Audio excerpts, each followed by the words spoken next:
No, I think I think we're here. Oh, okay. Yep. Yeah, so it doesn't it doesn't hurt their credit to apply. So I always encourage people to apply. It's a soft pull. They Right. can apply, see all their offers, and then select the best one for them. Until they're Okay. actually speaking directly with the lender and at the point where they're getting funded, that's when it hits their credit. Okay, yeah, because I actually had that circumstance come into play.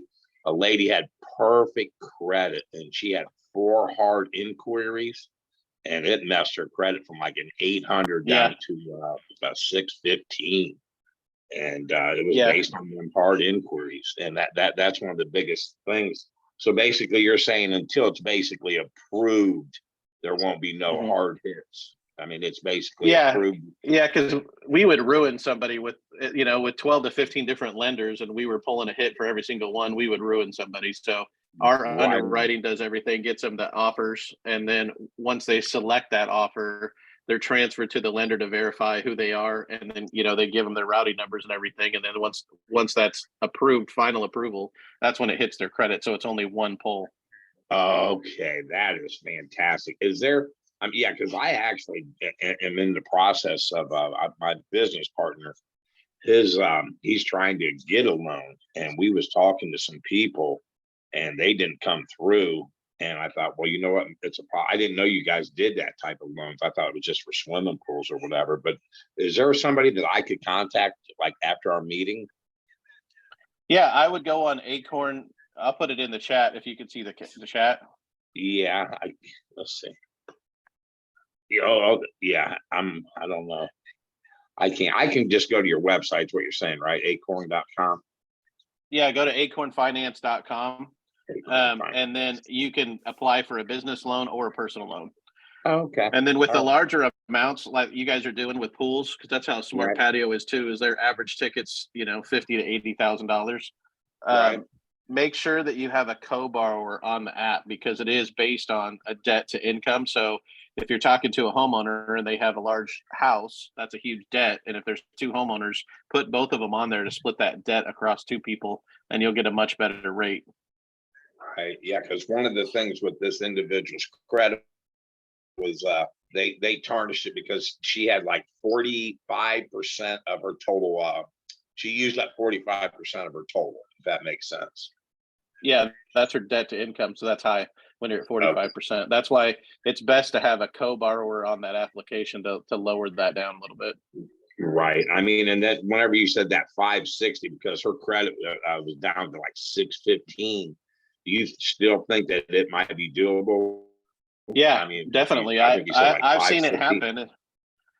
Yeah, definitely. They're not going to Okay. get they're not going to have, a rate less than 10%, but they can definitely get a loan.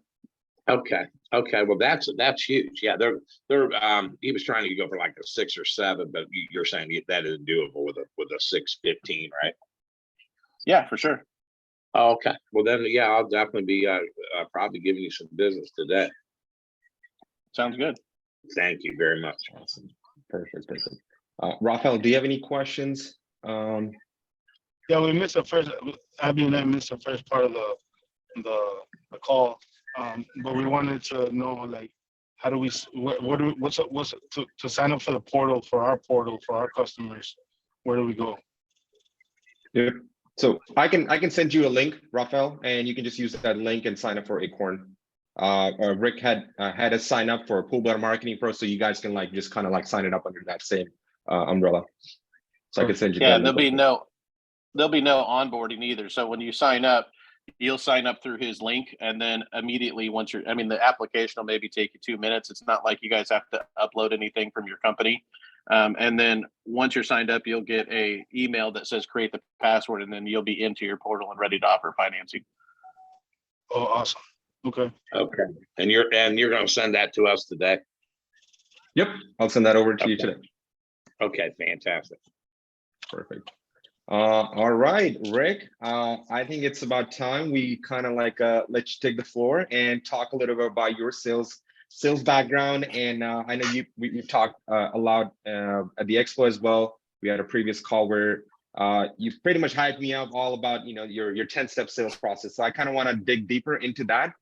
We do have something Okay. similar, but it's big picture. So what I would love to do is for you to just kind of jump in and talk about from when you set an appointment and walk us through on exactly how you turn those appointments into signed deals. Some of our clients had some challenges around, this time of the year. Some of the objections that we're getting is like, hey, let's talk next year. Let's hold off on these projects. So how do you handle these type of objections as well? And so just kind of like, let's big picture, and then we'll dig deeper into like questions like that as well. Okay. So the 10-step process is a process that I learned a long time ago. I used to work for larger corporations. So when Sears was doing home improvements, I cut my teeth in sales there and moved up and started running the offices. So I ran the West Coast there. Home Depot, a lot of different companies. So I've sold, big and small. I basically, sold windows for as low as $1,500, and then projects that are over 100 when they're doing kitchens, and use the same process all the way through. And basically, it keeps you on track. It doesn't necessarily mean that these steps have to be in order. They're taught in order just so that you know what they all are. And that way, if you get off track, you can get back and make sure you're covering those steps. Because if you cover them all, and then, let's say it's not like you're going to sell 100%, but, I closed a pretty high percentage on most of the stuff. I averaged between 30 and 40% on the leads that I was given. So our leads were probably not as qualified, I would say. They're just people that call in and they're like, hey, I have an interest. And then we'd go out, and it was a one call close, and we'd, go out and push for it and get it that day, or not get it that day. But the first step was, it was called entry and warm up was the name of the step. And it really just had to do with being on time, not being early, not being late, but being there on time. We would always say to be 15 minutes early and kind of drive around the neighborhood for what we were doing, because we wanted to see if people were doing new roofs, or if they were doing new siding or windows or something that you could see from the outside. Sometimes then it tells you, okay, they're doing it because their neighbor did it. They're trying to keep up with the Jones or whatever. So it's just kind of nice to drive around, see what the neighborhood is, see if it's up and coming, kind of get your head clean. The biggest thing too, before you knock on the door, is just forget any problems that you have, any, if you're having a bad day, that's great. But you got to let it go when you go to the house, because your body language is readable to that homeowner. So just calming down, getting ready, preparing yourself mentally, and then knocking on the door. We weren't allowed to ring a doorbell. We always had to knock, because friends knock and strangers ring the door. So it's just kind of a psychological step. And then when you get inside the home, your introduction, we had here in California, you can't legally, you're not supposed to go to somebody's house to sell them unless you have an ID. We have a thing that you have to apply for in California called an HIS license. And so we show the license, and that lets them know that you've got a background check. You're, secure. You've been tested. You're not a criminal, and you're coming into the home. Let them know what company you're with, and then that's really when the presentation starts. Right when you get through the door is called a warm up, and that's it. With a lot of people, this is a step that, and I'll back up and say, when I started using this, I had no idea that a lot of this we already know. It's second nature. It just didn't have a name put on it. But we also would make our reps get bids from other companies, and have people come and, if you're selling pools and that's all you're selling, that's great, but get other pool companies to come give you an estimate at your home to see what it looks like, to see what their process looks like, and you'll understand these steps a lot better. And the warm up is really just a disarm, because a lot of times you'll get there and the customer may have their arms crossed, or they're just, a little, set back a little bit. And it may just be that they've had 3 appointments that you don't know about, and those guys really pressured them or pushed them, and they're upset. And so they're just expecting you to be the same way. So the warm up is just really a disarm, but it also just kind of gets it to where you guys are going to find common ground. But the rules of the warm up are simple, is that you're going to have a conversation about nothing that you're there to do. You're just getting to know that customer, but it can't be fake. Make it to where it's something that you're generally interested in. So, don't walk in and, you just see a painting and you're like, oh, tell me about the painting or whatever. If you don't care about the painting, it's going to come off fake. So, we'll talk, I'll ask people, hey, how's it going? And I've had people start off with, well, we just got back from vacation. we're getting back into the world, blah, blah, blah. And then I'm interested, right? I'm in. So like, hey, so where did you guys go? Oh, I went to the Virgin Islands. And it's like, oh my gosh, that's like my favorite place in the world. Where'd you stay? You know, and you start having this real conversation, and it really quickly turns into where, oh, you're really like a friend coming over to visit, and you're just having a conversation. So you immediately can get better onto their side and faster on their side, to where they're going to trust you more than the last person. Like I said, it has to be a general, a real interest that you take in it, that something that you're interested in. So it's a real warm up. And then, you know, a lot of guys will say the warm up should last 10, 15 minutes. My thing is the warm up lasts until the customer wants to change the subject. You know, I was a very good warm up. We used to say that you're going to sell your job. You could sell it in the warm up, meaning that, you know, you've warmed up so good that you're just, you know, these people are going to buy from you. And then there's people that they're closers and they sell the job at the close. And then there's people that are doing presentations. I was definitely kind of a combination of the three, but my warm up was generally so good that there was this old school rule that, you know, bring like a gift to your customer, to where at the end, if they bought from you, you're like, oh, I have these Girl Scout cookies. My daughter sells Girl Scouts or whatever. And you kind of give them a gift. And we did it because it just kind of made the deal stick. But my thing was literally every day I would come back and the guys would be like, okay, what was your gift? Because the customers were giving me gifts because my warm up was so good. They just thought like I was like the long lost son. And I've literally got like, I have a vintage Coke machine in my backyard. I sold the lady a kitchen and she gave me the Coke machine. One of my cats is from a customer. I've got the strangest stuff in my house and my wife thinks it's hilarious, but it's because I generally warm up with somebody and I do truly care about them. And so at the end, it's like I am that long lost family member. So that's the warm up. The step two is really, it's called needs and wants, and it's a questionnaire that you've built up. And I would assume with the swimming pool, there's a lot of questions that you want to ask, and that's part of it. It's just, hey, take some time. You know, I'm here as a consultation to you. Let me ask you a few questions just to make sure we're on the same step. That's how you introduce it. It's not like, hey, can I ask you questions? It's let me ask you some questions, because you're going to ask the questions. And those questions are geared to help you sell them. So the first question is just, hey, so you guys are the homeowners, right? And then they're like, yeah. And you're just kind of, you know, getting out of the way, general question. You know, so what are we here to look at today? Obviously, you know, you're there to look at a pool, but you want to ask that question just to make sure, you know, so what are we here to look at today? Oh, we're looking at pools. Okay, cool. Are you guys looking at anything else? Because a lot of companies like us, we did a lot of other stuff. So if they're saying, hey, you know, I'm also looking at putting in a crazy slide, or I'm also looking at a patio cover or something like that, it may be something that you do and you would never know unless you ask the question. We also, pools are kind of funny because I didn't sell a pool. We sold kitchens or whatever, but pools were our killer. So if I was there for a kitchen, I'd say, hey, so what else are you looking at? And they'd say a pool. And I'm like, great. I want to know if you're looking at a pool because it's very expensive. And it may be, I want to know where the kitchen falls in line to the priority of the pool. You know what I'm saying? And so we're trying to just figure out what's the importance of what I'm there to do versus, you know, their dream list of stuff, and then figure out if we're a right fit. The third question was always, have you ever heard of our company? Have you used us before? That question is a loaded question because it went into step 3, which is called the company story. And we put it right there. And it was, yeah, I've heard of your company, obviously, because if I was with Sears, everybody's heard of Sears. But the question followed up with, so have you used us before for a home improvement? They'd say no. And then that's where your pitch started. That was the company story. And you'd say, well, let me tell you what we're here to do today. Again, you're disarming them and you're letting them know right from the start what you're going to do. Because a lot of these guys, like I said, when they've got other bids, you'll be surprised what these guys do when they show up. They don't explain everything. They try to push them to the kitchen table. They try to, you know, take control of people in their home. But if you do it this way, you're still taking control and you're still pushing them where you want to go. You're just doing it very politely. And the company story is kind of like when you go to a play, think of it that way. It's a layout of what's going to happen. When you're going to tell them exactly what's going to happen throughout the presentation, so the customer's aware of what's going to happen. You're also going to get a time commitment from them. So if they, you know, like have to leave in a half an hour, and you know that your presentation, you know, when I sold kitchens, I was going to be there for 2 hours.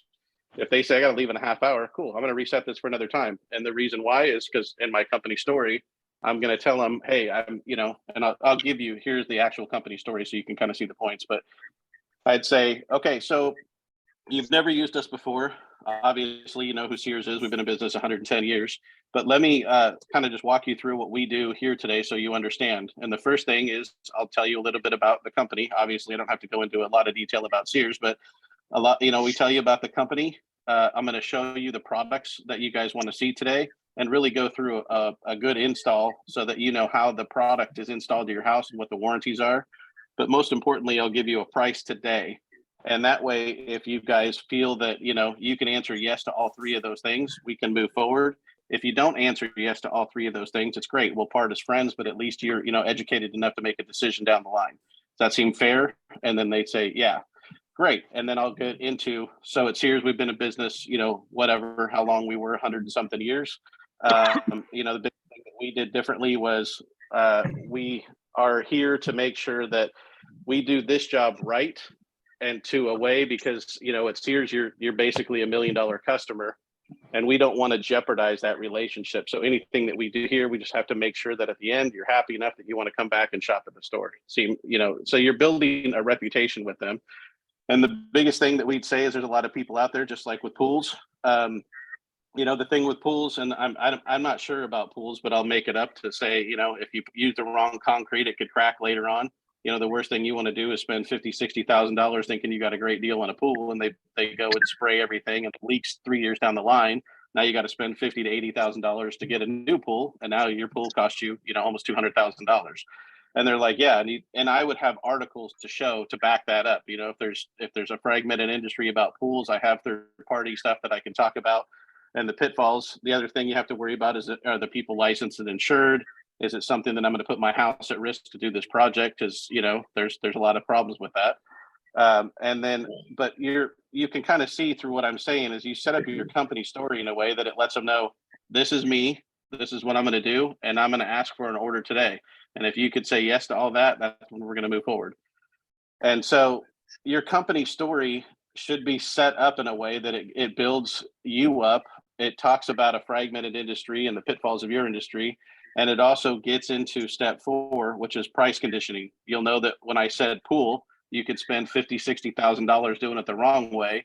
And then, you know, you have to do the repairs or you have to pull it all out and then spend $80,000 to get the pool the right way. I've literally now told the customer how much that project's going to cost. So the price conditioning is something you should do through your entire presentation.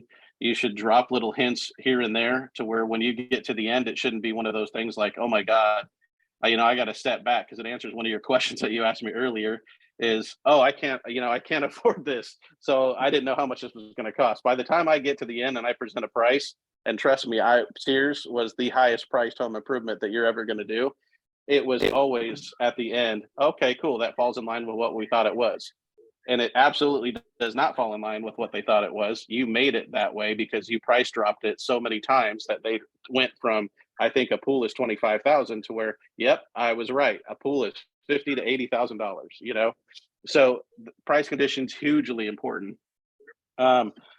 Step 5 and 6, that's your product demo. I'm not going to demo. You guys should know how to do that. That's where you talk about, you know, your product and why it's better.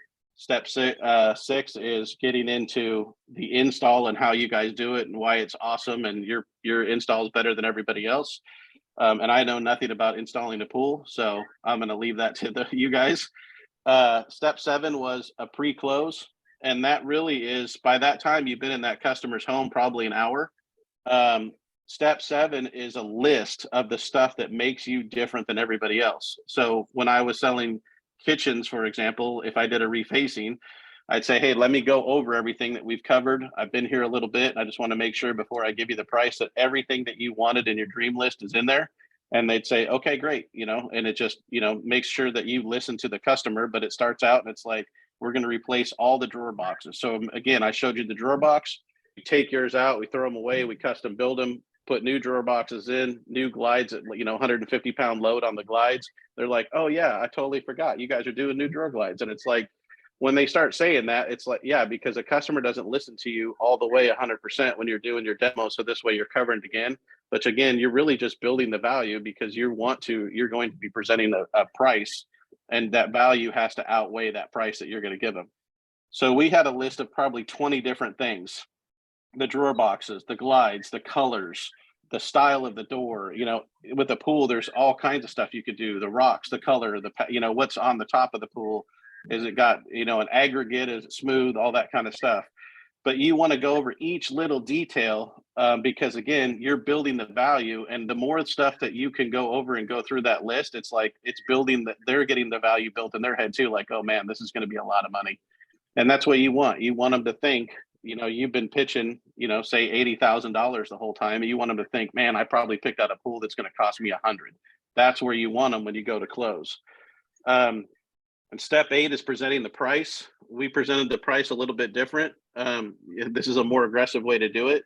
But like I said, I closed kitchens on the first visit. So I wasn't afraid of if it was 150 grand, that's what it was. I just spent 2 hours designing your kitchen in your house and this is the price.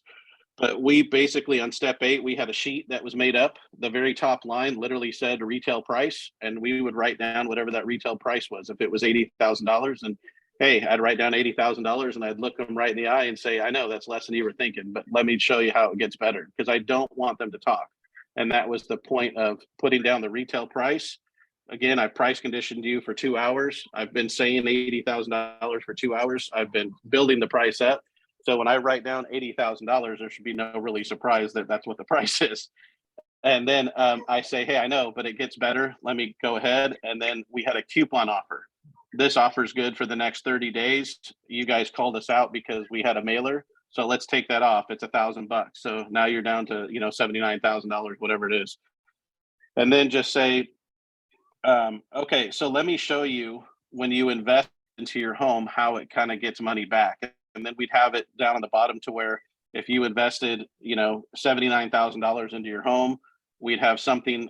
We used what's called a cost versus value report. It was put out through a company called Remodel Magazine, and it had the price nationally on an average, and it broke it down into states of what the project would cost. So if I was there for a kitchen remodel, I would look up kitchen remodel on the cost versus value, and then look up my state, which was California, and then it would tell me the average remodel in my state for a kitchen remodel was $150,000 or whatever.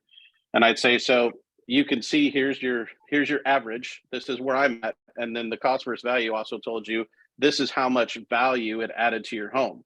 And so it would say a kitchen remodel in your home gets you back, 60% of that job, it gets you back. And so I'd say, so this is really what you have to look at, is that you're taking money out of your pocket, that you're putting it into your home pocket. You're investing back into the house.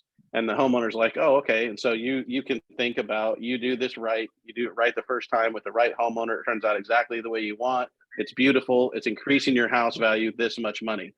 And the customer's like, okay. And all that is a commercial. You just want them staring at that $80,000 price tag that they rent down. And you're just kind of buying some time, because if you do it right, and you're explaining it to them, you're starting to get their head to nod and all that kind of stuff. But really, they're, psychologically, they're looking at that price going, wow, that price was expensive.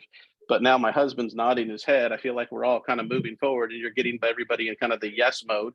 And that's what that is all about. And then your final price was called it an initial visit discount.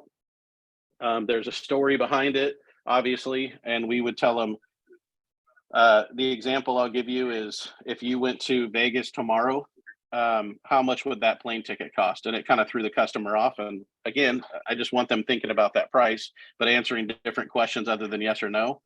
And they would say, what do you mean? And I'd say, well, if you're going to go to Vegas tomorrow, how much would the plane ticket cost? I mean, probably like $500. And they'd say, yeah, because I'm not giving them notice. I'm buying a plane ticket without a 2-week notice. So everybody knows if you buy a plane ticket and you buy it 2 weeks before you go, it's going to be cheaper than the next day.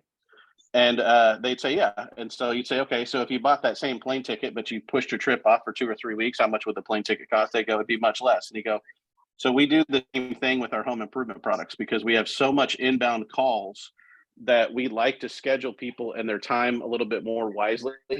And we like to do it because, honestly, when you called in, I mean, when did you call in and set the appointment? And they'll say, oh, I called in Monday.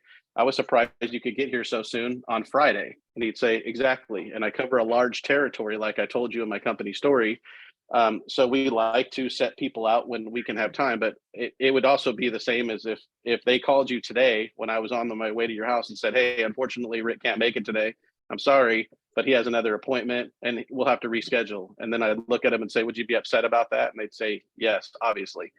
So we took all of that into consideration when we set our appointment. So like I said, when I got here, if you love the company, do you like the company? And they're like, yeah. Do you love the product? It sounds like you do. It's a right one for you. Yeah. Obviously, it's just making the price fit your budget. So if you guys could move forward today, this discount is 10%. And think of it as a scheduling discount, just like the airlines. If we can get you taken care of today and I don't have to come back and see you tomorrow, I don't have to reschedule another customers and make them unhappy. So nationally, we put that together and it's about 10% savings if people can move forward and we can get you knocked out, put you on the scheduling board and take care of everything. And you believe it or not, customers, that's enough to make them jump, on an $80,000 deal, that's going to be $8,000. And so you give them that final price and you just basically write down the monthly payment underneath it and say, so how do you want to pay for it? Is it $305 a month or $400 a month? And we'll just take care of that. And I can, like I said, when I got here, I can finance that right now. And then they're like, yeah, let's move forward. Now that's the point where you were asking me the questions earlier. Your objection was not this time of the year, all that kind of stuff. The rule of thumb is to get the objection down to money. And it literally is just, asking them questions. Okay, I understand, you can't move forward today. Can I ask why? And see if they're going to be honest with you. And most people are going to give you, if you're a sales guy right now, nobody gives you the real objection the first time. And so my close was always, hey, let me just ask you, because we've gone through a few hours, and this is where you kind of have to get in the mindset, because a lot of people, they feel like closing is like an argument, and it doesn't have to be. It's just you've earned the right to ask a question, and the question is, you've been there for a few hours. We spent a lot of time. We designed this. It seems like the right product for you. Let me just ask you. This is kind of a weird question, but let's say my boss showed up tomorrow. Nice press shirt. It's got Sears on it, and he knocks on your door and he says, "Hey, we're having a different special. I can give you an extra $5,000 off this. Would you say yes to that?"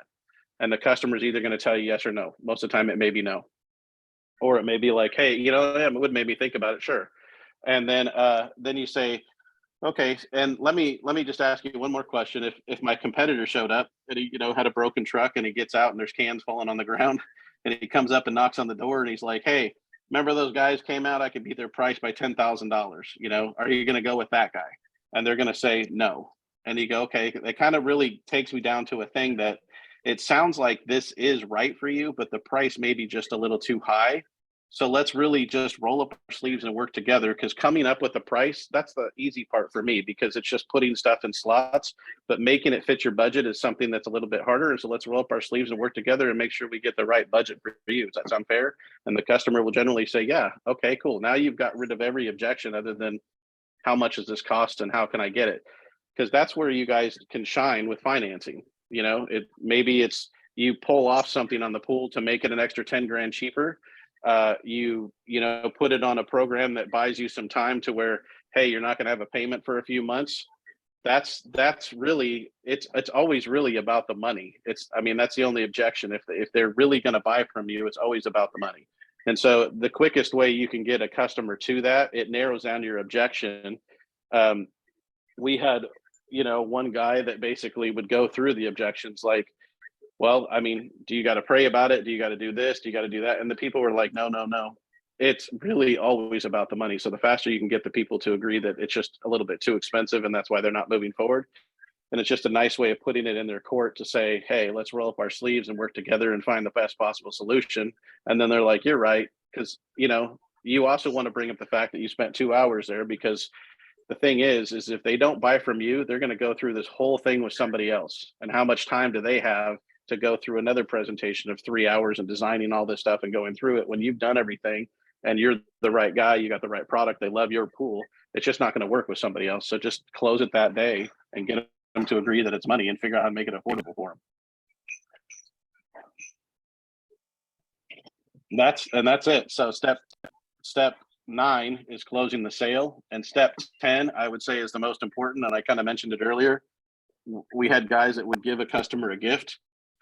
at the end after they wrote an order. Step 10 is really after you wrote that deal and taken the time with them, especially on a pool, because that's like a kitchen remodel. They're spending $80,000 with you. Don't just write the paperwork and jump out of the house and leave. Spend some time and cool down with them. So cool down is just like the warm up. Talk about what you talked about in your warm up and just spend time talking to that customer. They're your friend. You know, you don't just say, hey, I got to go, you know, and bail on your friend and leave them hanging dry. And these guys, you just took paperwork from them and they're dropping 80 grand with you. Spend another 10 minutes with them and just cool down and have a conversation that has nothing to do with your pool. You could have the conversation like, hey, who's the person you're going to invite over to, you know, this summer to have a pool party, make them envision the pool long term, but just spend some time and cool down with them so that you're just not taking the money and running. And that's why we have the thing where, you know, hey, bring a gift in and give it to them and say, thank you so much for having me out during this time of year.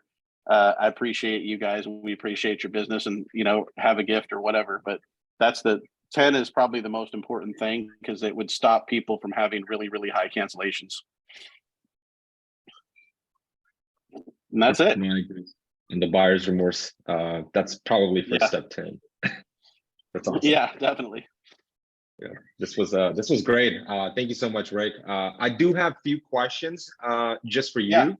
Yeah. Does this process, do you apply this process only for the leads that are like referrals, word of mouth, or like pretty much any lead that you get? Okay. I did it on any lead I get. I sell the same way every time because for me, Okay. I know the 10 steps like the back of my hand, obviously, right? Because I'm not looking at anything when I'm giving this to you. But it helps me get better as a salesperson because if I leave and I did not make the sale, it helps me be able to sit in my car and go, okay, I got here on time. I did a warm up. They liked me. They seem to like the product. They like this. They like that. I got to the price and they seemed kind of shocked. And then I'm like, oh my gosh, okay, I didn't do the preparation on price conditioning. So I missed step 4. And so I got to get better at step 4. That's literally when I went and sold my first 2 months in the field, I got my butt kicked. And then I had people come pitch me at my house. And that's when the light bulb went off for me of, okay, now I see why these are important. This guy's kind of a jerk. He's kind of pushing me through it. He doesn't care about me at all. I'm just a number and he's just going to, you know, phone it in and send me a bid through the mail. But I would make sure too, that I would get the bids from them. That's what set me apart. So once I did this, just to give you an idea, I kind of went from selling, you know, say 4 or 5 jobs a month to where I was rep of the month 11 out of 12 months of that year. And it's because I got those bids from my competitors. And so that was my price condition. I literally just kept a book with me. I still have it. And I would say, hey, do you guys even know what these things cost? And I'd say, let me show you. I had a few people bid my house. So I'll just save you some time. And I'd pull it out. It's again, I'm not asking, I'm just going to show it to you. And I'd go through and say, here you go. Here's 2 bids from Home Depot. Do you know how their pricing structure works? Here's the bid that this customer, and I'll tell that customer story of the bid because I'd ask, and I would start getting bids when I would sell somebody. And I had asked them early on, did you get bids from anybody else when I'm asking my little questions? And they said yes. And if I sold them and I'd say, hey, here's the deal. I'm giving you all the discounts I can. We love each other. I'm going to do a great job for you, but can I have those other estimates? It just helps people make good decisions later on. They're like, absolutely. And they'll give me those estimates. And I just kept filling my book with estimates from other companies and why they didn't buy from that company. And so my step 4 really became this third party book. And that really, you know, separated me from a lot of the competition. But it was because I knew sitting in my car, oh man, I suck at step 4. I don't bring up the price enough. And how I knew it is because I'd give them a price and they would say, oh my God, it's $80,000. You know, then I know I haven't price conditioned. When I got good at it, at the end, they would say, oh, that's less than I thought. And I'm like, okay, cool. Now I'm better. So that's where the steps really doesn't matter what I'm selling. It's just a way to kind of reflect back of what I missed and how I can work on it to get better. It also made it to where when I started being a national trainer and running my own shop here in Sacramento, it's how we trained our guys. And we had what we called a field manager, which would be somebody that was a really good salesman. But he rode with the new guys to help kind of get them on the right path, make sure they were doing the steps. And he'd literally just sit there and look at him and be like, okay, he's on step 1. Okay, pretty good. Step 2. Okay, cool. Maybe he's taking notes. But you could go out in the car after that pitch and really train your guy and say, look, you need to work on steps 2, 3, and 4, or steps 3, 4, and 5. You need to get it down. Because our company story was 2 pages and we had to physically memorize it and say it to where when I'm talking to a customer, it doesn't seem like I memorized it. It's just like, this is what we do. This is why we do it. This is how we do it different. And it's not robotic. It comes off as a conversation. And so that's the stuff we were looking for. So it's really easy to train your reps with 10 steps because you can see what steps they missed and what steps they work on. Yep. And if everybody, if you're looking at your numbers and you're seeing high cancellation rates, I had a team of 18 guys, but if I'm like, oh my God, our cancellation rate is 35%, then we're going to work on step 10 and we're going to work on, how to present the notice of cancellation to a customer in a way that it's not a notice of cancellation, but it's a federal document that gives you the right to resend anybody. It's basically made up for Kirby vacuum salesmen that come to your door and they're like, oh yeah, I wasn't pressured, and they just sign it. Now our cancellations went down. But it's a way to really hone in on what step are they not doing correctly, and just make your business more successful. Awesome. Love that. Another question that I had was about company story.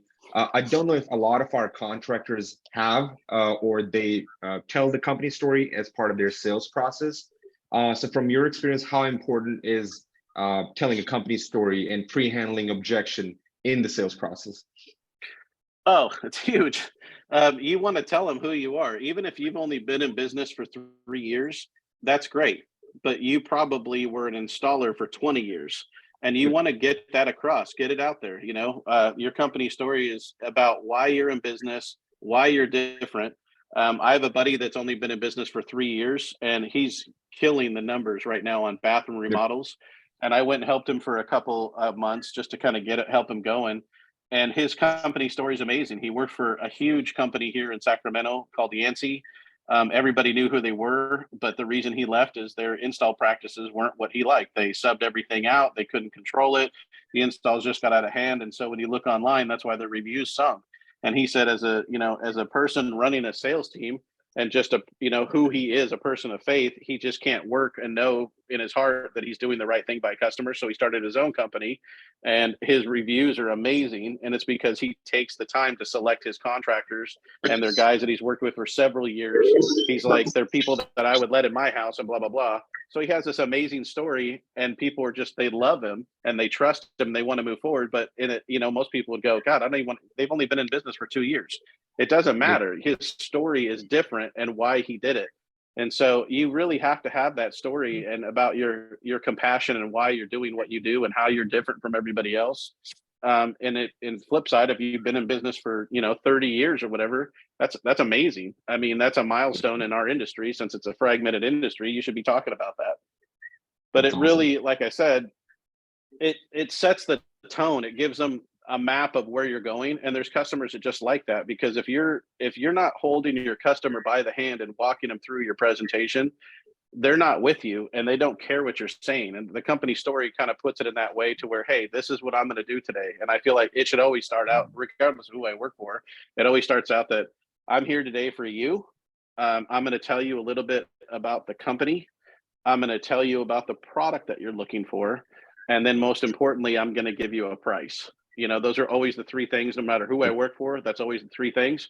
And then I say, the deal is that I just want you to think about those in reverse. And that's really all you have to do today is say, is this the company I want? Is it a product I want? And most importantly, does it fit my budget? Because if it does, I can finance it. We can move forward today. You guys can be done with this whole process. And customers will laugh. Oh, okay. Ha, ha. And then it's like, okay, well, then I'm going to show you how I'm going to make those 3 things for you. But you want to let them know what you're going to do, because a lot of guys just show up and go, hey, I'm here from Milgard Windows, and I'm going to measure your windows. Cool. So when I'm walking around your backyard, that's me. And they're like, okay. And they just leave and they start measuring your windows. And you're like, am I going to get the windows that I want? Am I going to get an efficient window? You have all these questions that aren't going to be answered because this guy doesn't care. I'm going to shoot you a bid through the email, man, and it'll have 3 prices on it. You just let me know if you want to move forward. And literally he gets business that way. But it's like most customers want to know, especially when you're spending a lot of money, is it a company I like? Is it a product that I want? And most importantly, does those 2 things fit my budget? So yeah, the company story is huge. Awesome, awesome. Love that. I don't think we touched base a little bit on the follow-up. Let's say, we're not able to close the deal on the first on-site appointment. What's your follow-up process like, and how much do you follow up with the customer? That's where you can make that last line. If you guys don't sell and you're not a one call close, that's fine. Don't change your whole system, to be that way. Smart Patio Plus is funny because they did, and it picked up their close quite a bit. They were closing like 10% when I signed them. Now they're closing almost 30%, and they sell patio covers for like 80 grand, which is crazy. Awesome. But I love it. But I don't know if a pool is a one call close or not. I've never sold a pool. It just really depends on your comfort level. But if it's not, maybe your price that you give at the end, that if you can afford to give them that chunk, maybe that discount is like, if you guys can decide in the next 2 weeks to move forward, I'll give you that extra 10% or whatever it is, but you got to make that 10% tangible and real to you, and whatever, that is, then make it that way, but then have a hard stop to it as well, so that you've got, something out there that they can push forward on. And then follow up. Yeah, definitely set a follow-up date. My buddy that I told you about that started his business, he does what's called a 2-call close, which is crazy, but it works really well. And you're there for the bathroom. He calls it he said on the first visit, we're giving you an estimate, and he'd do finger quotes in the air. And he says, we like to call it a WAG. It's a wild assumptive guess of what this is going to what this is. And people would go, what? And he'd go, it's a bathroom remodel. There's so many fixtures and there's so many countertop choices and stuff like that. So what we're going to do is I'm going to give you a guess or an assumption of what this bathroom will cost you. And then if that's something that you like, and you like the company and you like what I'm talking about, and the wild estimated guess is in your budget, then the second appointment we're going to meet in the showroom. And he also uses it on one legs, by the way. But we're going to meet in the showroom. And that way we could sit down and design your bathroom together. And I have tiles, and I have, fixtures, and I have the bath to show you of what this is going to look like at the end. And that way we could build the bathroom of your dreams. But he'll tell them, at the end of the appointment, he'll say, so for what you're saying, your bathroom should cost $10,000 to $25,000. And then they'll go, oh, okay, that's great. Well, cool. Now he's trying to set the appointment for the next one. And then they'll meet in his showroom, and that's when he closes them, because now you're picking out colors, you're picking out styles. With a pool, that might work out really well if you have a shop, because now you're getting into the nitty gritty of what it is, right? You're picking out the liner color, the slides, all the stuff that you want with a pool. Well, now you're going to give them a price, and it really is the pool that you've designed. And I always tell people, design the pool of your dreams, or design the kitchen of your dreams. That was the thing with kitchens that made me successful, is like, this is a one-time thing. This is probably the only time in your life you're ever going to remodel your kitchen. I'm sure it's going to be the only time in your life you're ever going to buy a pool, unless you move and you buy them again. But so do it right, man. Close your eyes, imagine what you want. And if it's, that amazing pool, that's what I want to know, because I can design that pool and make it affordable for you. And if it's not, we can design something and pull maybe a little bit of things away, or I can make some assumptions. Sorry, my dogs are wrestling. I can make some changes to it and figure out what is the best way for you, or the most affordable way for you to get this done. But that's how he does a 2-call close. But the second close is going to happen in the showroom. And if they show up to the showroom and it's only one person, then obviously, this is going to be rough, because I'm trying to close the wife, or I'm trying to close the husband, and we all know they want to talk to the other party. Then it becomes, okay, so when are you going to talk to your husband, and when can I follow back up? So you want to just be setting appointments for that next time, so that you're not wasting your time. And that's why you want to also have a deadline on that IVD discount too, because I'm not going to be the car salesman and keep calling you every day. I don't really have time for that. I mean, at Sears, I literally didn't. I had 3 leads every single day. And by the time, if I sold you on Monday, if I sold you, I'll remember you on Tuesday. But if I pitched you by Wednesday, Thursday, I don't remember your name, because I've seen, 10, 12 more people by that time. So that's why we had it set up to where at Sears, it was definitely a 1-call close. We weren't allowed to give the discount the second day because we were a national store. But with the pool, I could see where maybe it is a 2-call close. Maybe you hold back on what they want, which is the real price, and you hold it back for that showroom close, or that next visit when you bring everything back in and they've had time to really really, that price condition with him is really good because he'd literally say, I'm going to give you a wild assumptive guess. Your pool is going to cost you $40,000 to $60,000, and then they're like, okay, now you've hit him in the face with the price. Let's set the appointment for the next visit. And if they don't set the appointment, you're probably not going to close it. But if they do set the appointment, now they're going to talk about it for 4 days. And that's honestly, a better place to close. Awesome. No, I totally agree with you on the two-step close for specifically for pools. Rafael, Roger, do you guys have any questions for Rick while he's on the call? I know we've got about a couple more minutes left. I think you're on mute, Rafael.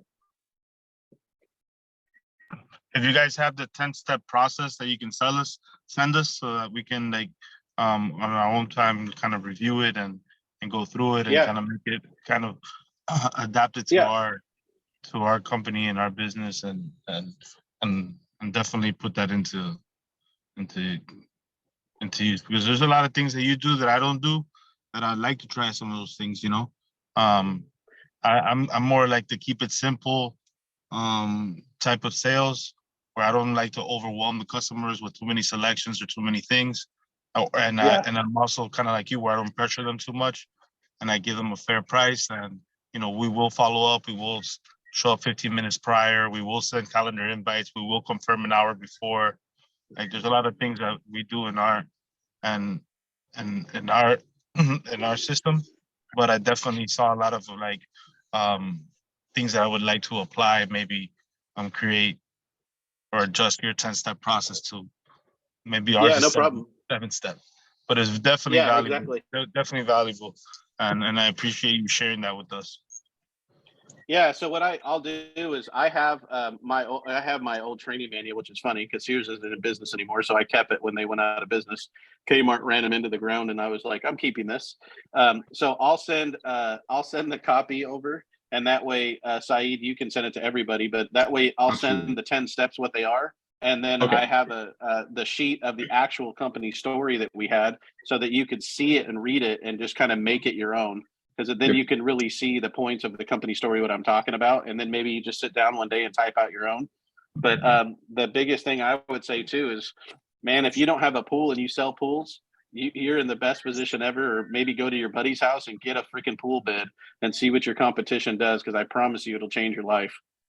Yeah, we've done that. And where I got a lot of value is like what they have for the inclusions and exclusions, more from like contractual perspective than anything else. And also, I'm a general contractor, so I do a lot of like construction, and I feel like the 10-step process, like you related a lot to me with the bathrooms, and also for me, it's the tough part that I have is like when I have like large projects where people are like, so how much is this gonna be? Wait a minute, there's 40 pages on these plans. Like there's money I have to invest into do takeoffs. I can give you a price per square foot to give you a ballpark, and then we can narrow it down from there. And that, I like to see different perspective from other professionals, like how to close, because those are bigger. Those are $1 million deals. Yeah. Those are like Absolutely. $500,000 deals. Yeah, that's great. I think you went on mute for a minute. Yeah, you're muted. I don't want to underbid myself to just get the project, and sometimes you put a number out there and that's the only number they remember. And sometimes I'll bid like a cost plus estimate, but they still want to know like that cost, right? And then that's the only cost that resonates in their mind. And so things like that I know that I need to improve on when it's not like a product that costs $10 and you're selling it for $15 that for a fact, like there's just too many moving parts when you're doing a large like construction project, so no 100%. I love it. That's awesome. And that's the thing, it's just adapting it to you and making it your own. I mean, to me it's easier because I sell like you. It's funny that you said that, because I had people that would ride with me and they would say, I don't know how you do it, but you've taken the 10 steps, because the 10 steps is actually really big. That what I'm telling you is a modified version. It took us 2 weeks to learn it when we would train somebody. And he said it's like if the 10 steps was an orange, you squeezed it and took the juice you wanted from it and threw the rest of it away. But he's like, you covered every single step. And I'm just like you. I don't want to make it a long, drawn out process. I don't think my personal what do you call it, about something about me is I like to sell like you, I guess. I take as much time as I need to make the sale, but I don't want to waste time in the house because I don't like wasting time myself. So yeah, I'll send it over. I can send the whole manual to you, Syed. That way you have the whole thing. For pools and stuff like that, I really simplify the project. I don't even get into like finishes and stuff like that, because I've said it in the conference calls before. Because imagine having a woman come into my showroom with like 15 choices, and they're gonna be there for 2 hours, and or come in and do a design. And so I have a lot of like, no worries. I'll just put a price allotment, and when that time comes, we'll do a selection together. I can send you to the showroom, and you guys can select within that allotment price or whatnot. So I've simplified. Yeah, that sounds a lot like the bathrooms. Yeah. Yeah, I simplified a lot about. So I've closed, and we're not even looking at tile selections for like 3 months. You know what I mean? And now I'm to a point where like my procurement manager and my office manager get on a Zoom call with customers just to like do those selections, you know. So, but that's like way later, you know. We've already closed, we've already got deposits, we already got plans, we're already moving. So yeah. Okay. Awesome, yeah, awesome. I'll send it over so you guys can adapt it. I think it's awesome, man.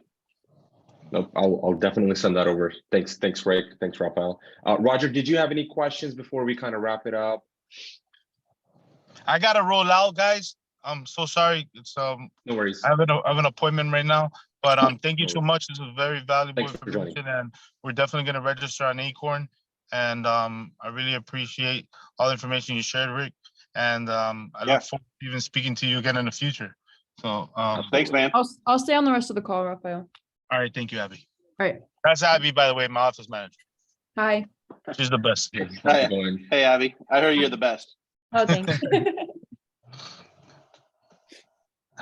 All right, awesome. Roger, if you don't have any questions, we'll kind of wrap it up. And I know, Rick, we talked about anybody who's obviously a member of Acorn and has already signed up, they can always schedule a one-on-one private coaching as well with you. So I will definitely let our clients know that as well. And I'll be on the lookout for your email, and I'll shoot it to all our clients. But I really appreciate your time. This was amazing, super valuable information. And there's a lot of work that I took out of it, a lot of value. So definitely going to be talking about that on our next coaching calls. So hopefully we'll see you on some of our other coaching calls as well in the future. All right, man. Yeah, no problem. We'll talk to you guys soon. Have a great day. Thanks, guys. Bye. Thank you. Bye-bye. Bye, everyone.